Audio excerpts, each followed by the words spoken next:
Hello, everyone. All right, welcome back to grade 10 academic math here with Mr. Stone. Today we're going to talk about a whole bunch of things, actually. Yeah, it's a pretty in-depth lesson today. We're going to talk about basically three things. We're going to talk about vertex form and how to get to vertex form. Really, how to take something from standard form or quadratic form, sorry, not quadratic, factored form, and put it into vertex form. It's a process called completing the square. And then we're going to use the same idea to then derive something called the quadratic formula. Okay, and this is a very powerful formula that really you should memorize. It's a very useful equation that lets us figure out the zeros of any quadratic expression. And then we're going to actually use a piece of that, to figure out a way to figure out how many zeros a quadratic equation actually can have, whether it's 0, 1, or 2. So let's start looking at vertex form. So let's say we have something here in standard form. We have 2x squared plus 8x minus 3. And we want to rearrange it to put it into vertex form because standard form is difficult to graph from. Really, all that we can get out of it is the y-intercept of -3, and that has a step pattern of 2. But that b can do a bunch of things, can move things around all over the place. So what can we do to adjust that so that we can get it into standard form, which is easier for us to manipulate and to graph? So the first thing we do in this process, which we call completing the square, is we factor out the 2 from the first two terms, only the first two terms. Okay, we're going to leave the -3 alone. So common factor of 2 and 8 is 2.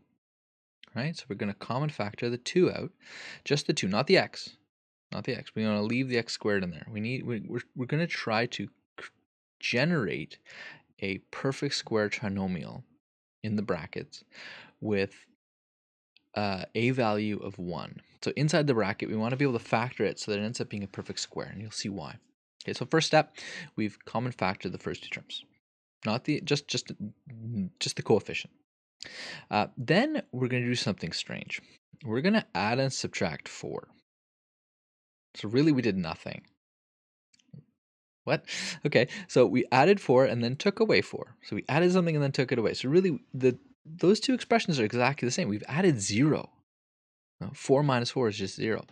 But the reason we did this is because x squared plus 4x plus 4 itself, just those three terms here, are a perfect square trinomial, right? So that's a perfect square, and it can be factored as a perfect square. But for us to add this 4, we have x squared plus 4x. We want to add a 4 to it. And where did I get this 4 from? Whatever the value is in here, this b, let's say this is b here, this number, this is a, b, c, whatever that value is of b there, you take that number and you divide it by 2 and then square it. So 4 divided by 2 is 2. 2 squared is 2. 2 squared is 4. So we're going to add 4 and then take away 4. All right. So now I still stuck here with this -4 that's going to cause problems. So I want it out of the bracket. But for me to get it out of the bracket, remember that everything inside the bracket is multiplied by 2. So when it comes out of the bracket, it also gets multiplied by positive 2, so it becomes -8. So when that last term comes out of the bracket, don't forget that it has to also be multiplied by -2. Why am I saying -2? It has to be multiplied by positive 2, right? So we have this -4 here, but everything in the bracket is multiplied by 2, so it comes out as -8. And now inside this bracket, I have x squared plus 4x plus 4. So what multiplies 4 and adds to 4? Plus 2 and plus 2. Or we can factor it as a perfect square, x plus 2 all squared. And then the last part, -8, subtract 3 is -11. And look what we've ended up with. We have a x minus h squared plus k. So right away I can say that the vertex has a value of -2, -11. All right, and then the axis of symmetry is -2. The what would this be? This is a positive, so it's a minimum value of negative 11. And I can get all that information out of this. I couldn't get it out of the standard form. It's difficult to extract that information, but in vertex form it's pretty straightforward. So anytime I have something in standard form, I can follow these steps and come up with a vertex form version of it. I haven't done anything. These are the exact same equations. They produce the exact same parabola. It's just that one helps us graph it more easily, right? I go to the point -2, -11, and then over 1 up 2, over 1 up 6, over 1 up 10, and so forth to graph it. Okay, let's try this again. Let's do another one. So 2x squared plus 6x plus 8. Okay, so this is going to be a little bit more challenging because once I take out the 2 out of the 2 and the 6, right? The common factor of 2 and 6 is 2. I have a problem here because remember I told you that I have to add and subtract b divided by 2 all squared. Right, and in this case, my value of b here is 3, right? So 3 divided by 2 all squared becomes 9/4. So I have a fraction, which is kind of ugly, but well, we can deal with it. So we're going to we're going to add and subtract 9/4, just like this. So we add and subtract inside the bracket, 9/4, subtract 9/4. And then when it comes out of the bracket, it ends up being multiplied by that 2 again. So negative 9/4 times 2 is negative 18/4. And that factors, if you do this correctly, the way that it always factors is whatever is inside here, this value here, divided by 2. Okay, so it's x squared plus 3x plus 9/4. That becomes x plus 3 divided by 2. Whatever the value is here in the middle, this x coefficient, it's going to become the second term inside my bracket. So 3/2. And then the whole thing squared. And you can do that yourself. You can figure that out. So x times x is x squared. That's going to be x times 3/2. So it's going to be 3/2x plus 3/2 times x. That's 3/2x. And then 3/2 times 3/2, which is 9/4. So that expands. You're going to FOIL it out to get what I want here. And then the last part, because these are 1/4 and 1/4 here, 8. So we're going to convert that to 32/4. And I can work it out. It's my final answer. So this one was a little bit uglier because it ended up having fractions, but that's okay. We can still handle fractions. We're in grade 10 here. We've dealt with fractions a lot. We're good at these. We're good at them right now. And if you're not, well, keep practicing. Okay, so this is now the vertex form of this standard form thing. They're exactly the same equation. Right? They produce the same parabola, but this one only tells me the y-intercept is 8, but this one tells me the vertex is 3/2, 14/4 is my vertex. Oh, sorry, negative 3/2.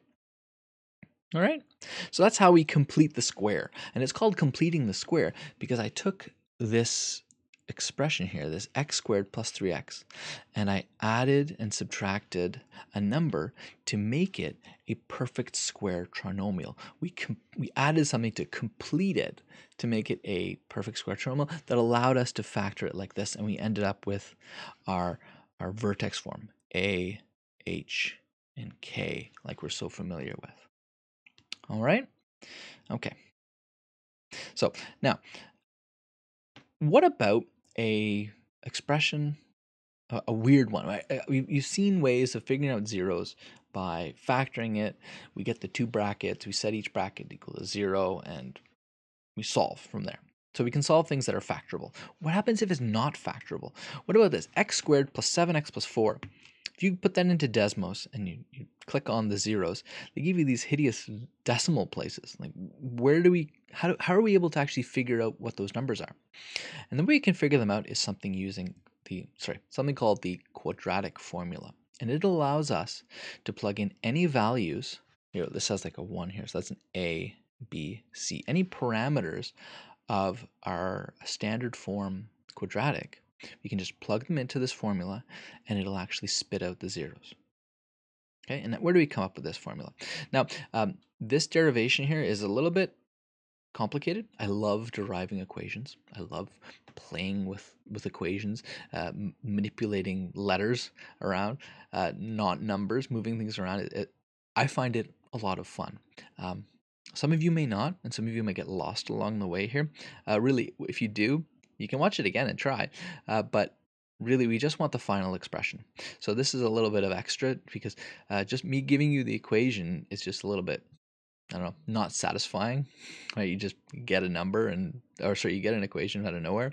This is the y, all right? But again, it's a little bit complicated and I might lose you. And if I do, it's not a big deal. All right, so let's start with a standard form quadratic. Y equals ax squared plus bx plus c. A, B, and C are any numbers. So really I should say that A, B, and C are elements of real numbers. Maybe you're not familiar with this.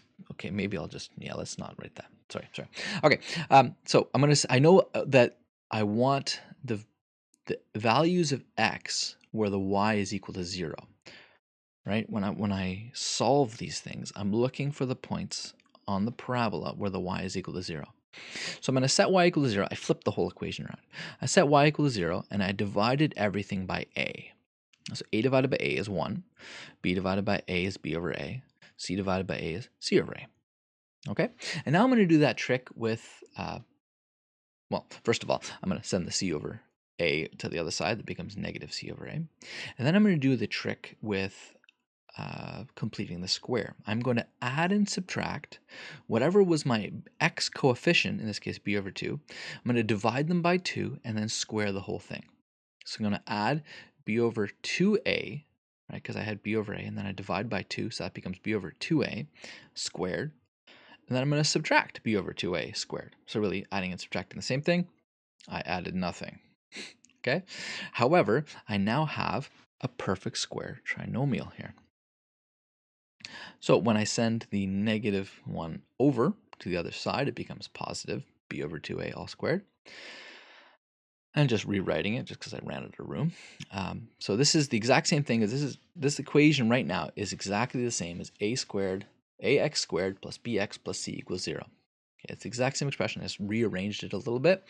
Again, I said on the left-hand side, this is a perfect square trinomial. So that factors, again, we take our x term and we divide it by 2. So x plus b over 2a all squared.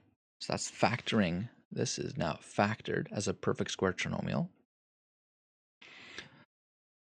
And then I've multiplied the b times itself and the 2a times itself. So I get b squared over 4a squared.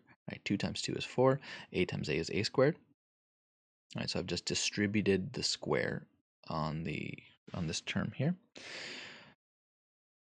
And then because these are very similar denominators, but not quite, I need a 4 on the bottom here. And I need an a on the, I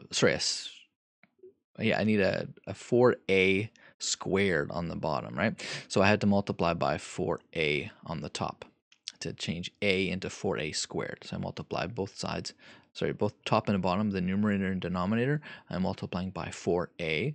So I get 4a times a, or 4a squared. So now they have common denominators.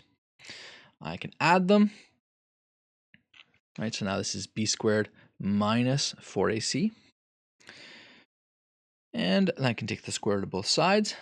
Careful here, when I took the square root of this right-hand side, it's going to be the positive and the negative. And that actually becomes very important. The fact that we have two roots, right, a positive root and a negative root. Right, the square root of 9 is 3 and negative 3. Right, because negative 3 times negative 3 is also going to give us positive 9.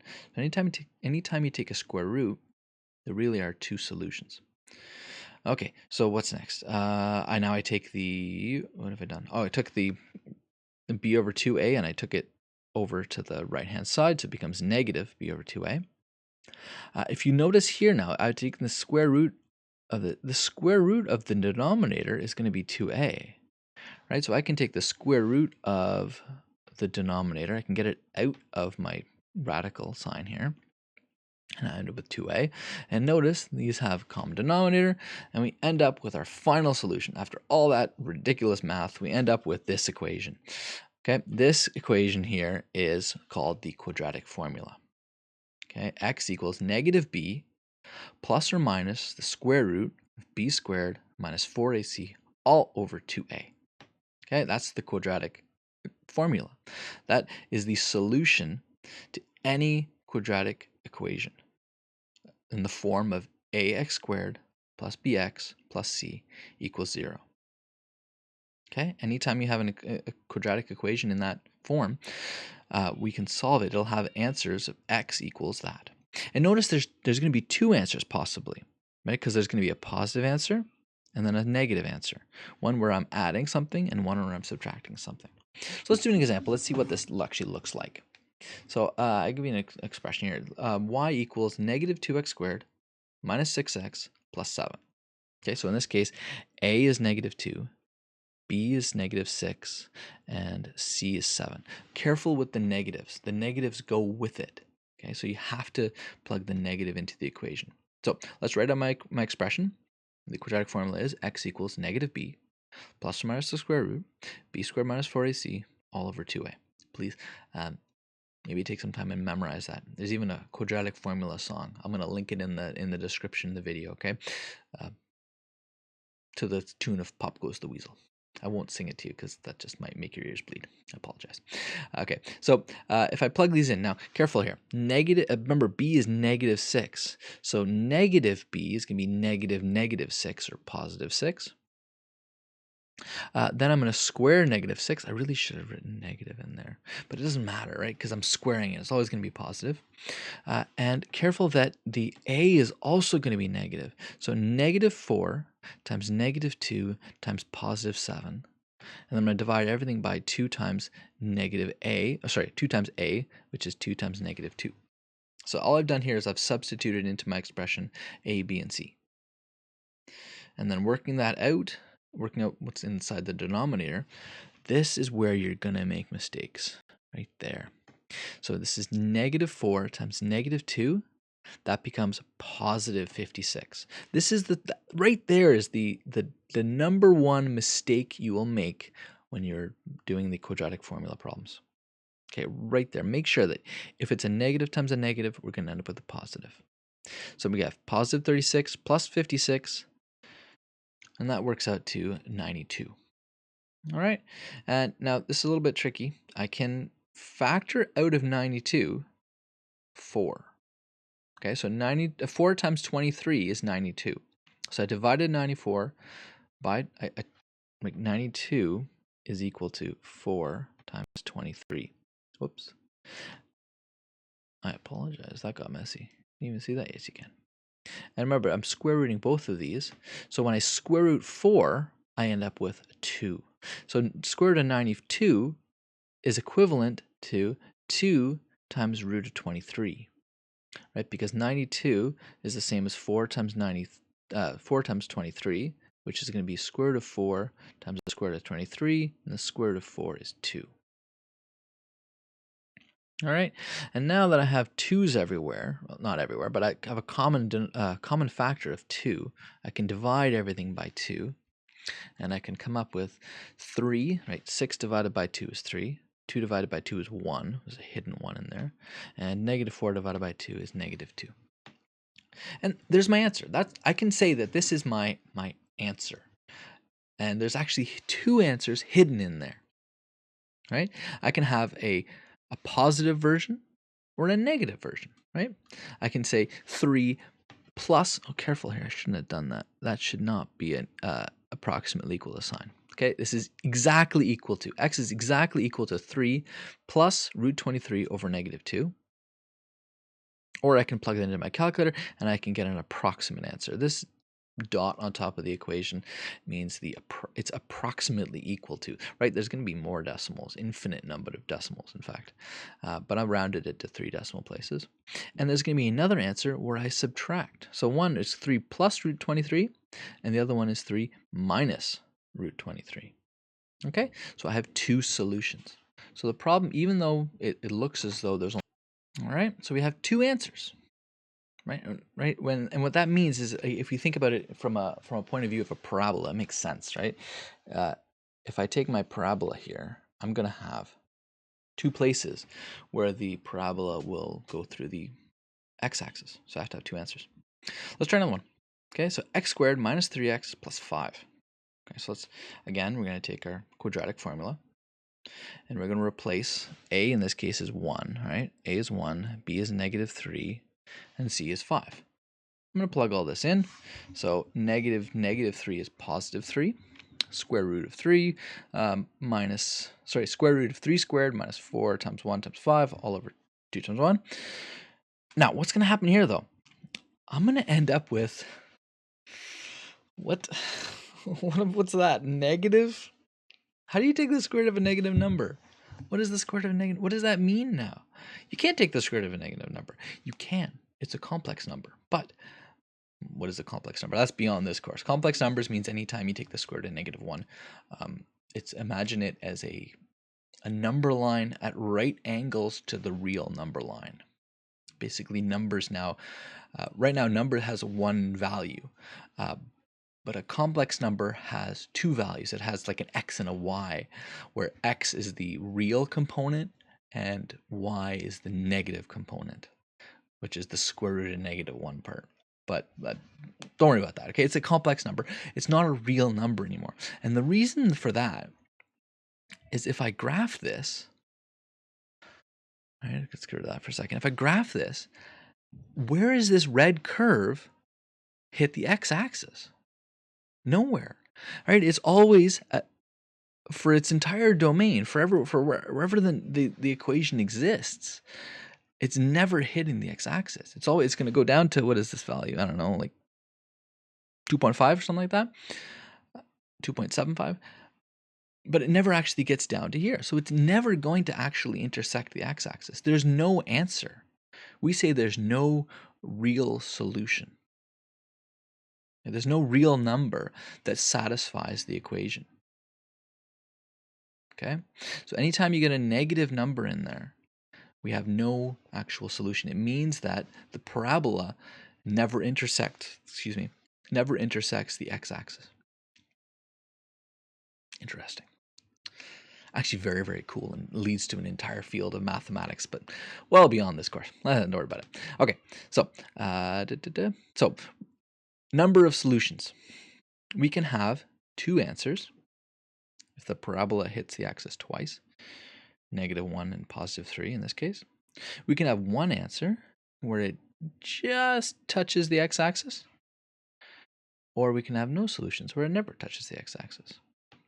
Okay, so there's three possibilities for a quadratic equation, the number of solutions for a quadratic equation.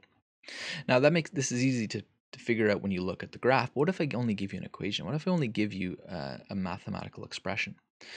To figure out, in that case, the number of solutions, we can again go to our quadratic formula.